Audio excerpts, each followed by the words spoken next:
حسین بن قیامہ ایک شخص ہے جو کہ واقفیوں کا سردار ہے۔ واقفی مذہب اس دور میں بہت بڑا مذہب ہے۔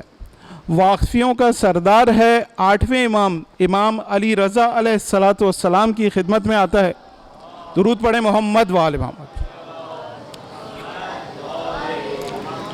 اور امام کی خدمت میں آ کر امام پر اعتراض کرتا ہے، ایک شبہ اٹھاتا ہے، سوال اٹھاتا ہے۔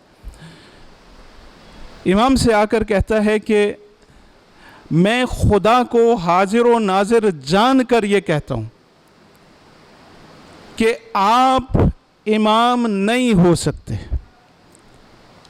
نعوذ باللہ من ذالک۔ امام کے پاس آتا ہے، امام سے کہتا ہے کہ میں آپ کو امام نہیں مانتا۔ امام اپنا سر جھکا لیتے ہیں، تھوڑی دیر خاموش رہتے ہیں، اور پھر سر اٹھا کر اس سے سوال کرتے ہیں کہ تو کیوں امام نہیں مانتا؟ کہتا میرے پاس دلیل ہے۔ امام فرماتے ہیں تیری دلیل کیا ہے؟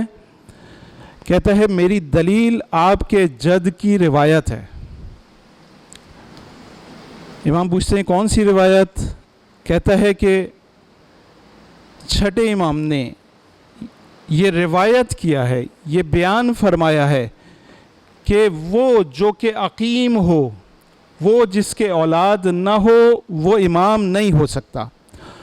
امام کی عمر مبارک 45 سال ہو چکی تھی اور امام کے کوئی اولاد نہیں تھی۔ یہ امام کے پاس آتا ہے، کہتا ہے کہ آپ کے جد کی روایت ہے کہ وہ امام نہیں ہو سکتا جو عقیم ہو، جس کے کوئی اولاد نہ ہو۔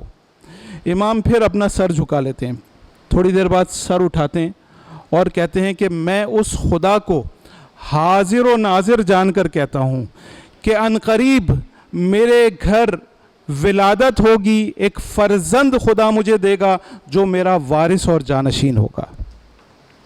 اور تاریخ نے یہ لکھا کہ 46ویں سال میں امام کی ولادت ہوتی ہے، اور یہ فرزند امام کا امام محمد تقی علیہ السلام تشریف لاتے ہیں۔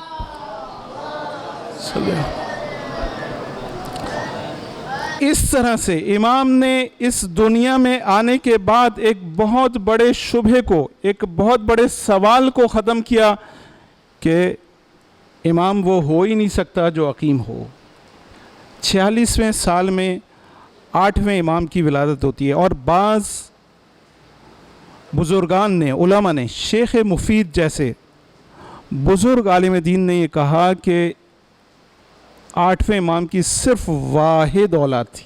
بعض علماء نے 3 اولادوں کا مزید تذکرہ کیا ہے، لیکن شیخ مفید جیسے بزرگ لوگ یہ کہتے ہیں کہ صرف اور صرف 8ویں امام کی ایک ہی اولاد تھی، اور وہ امام محمد تقی علیہ السلام۔